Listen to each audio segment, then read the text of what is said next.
All right. How many of you actually do repairs of old radios? Well, quite a few of you.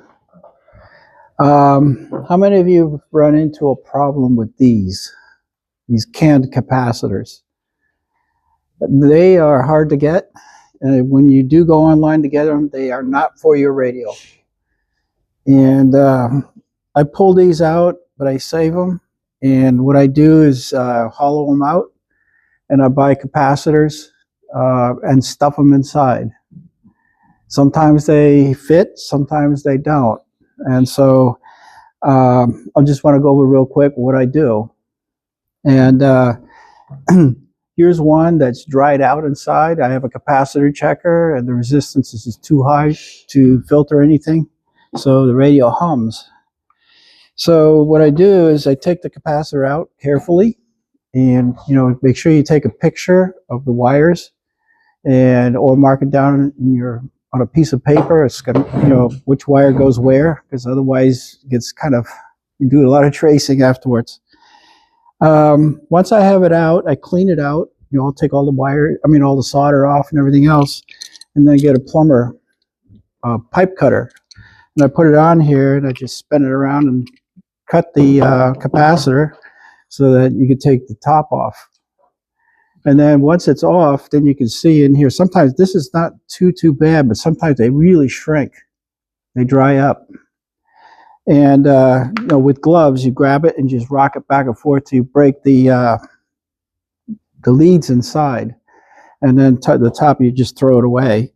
And then I rinse it off with hot water to take all the chemicals out of it. It comes off pretty easy. And the next thing I do is I use the bottom part first. If the top, you can fit the capacitors in there, great. If you can't, then discard the top and just drill a bunch of little holes here on each side of the lugs. And the center ones is the ground. You'll see. I'll pass this around. You'll see it.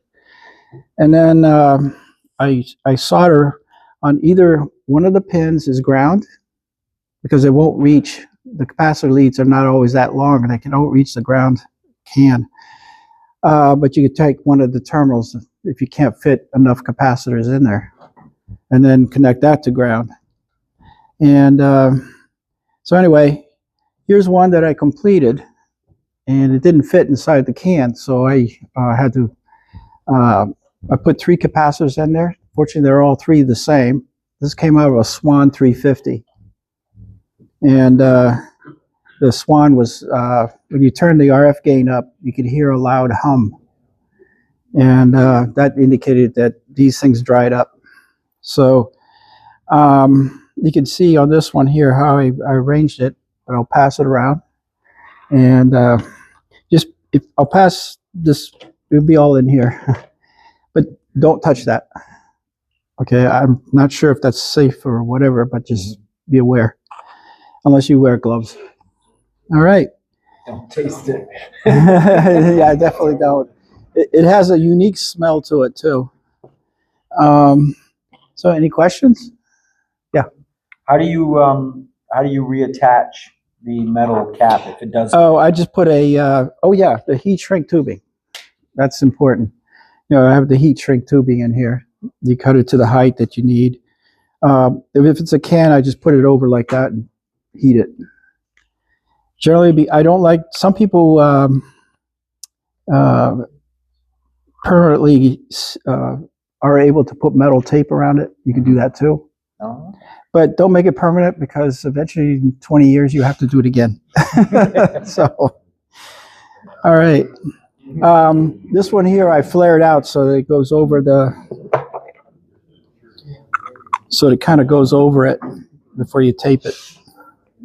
So anyway, any questions? Oh, all right. All right.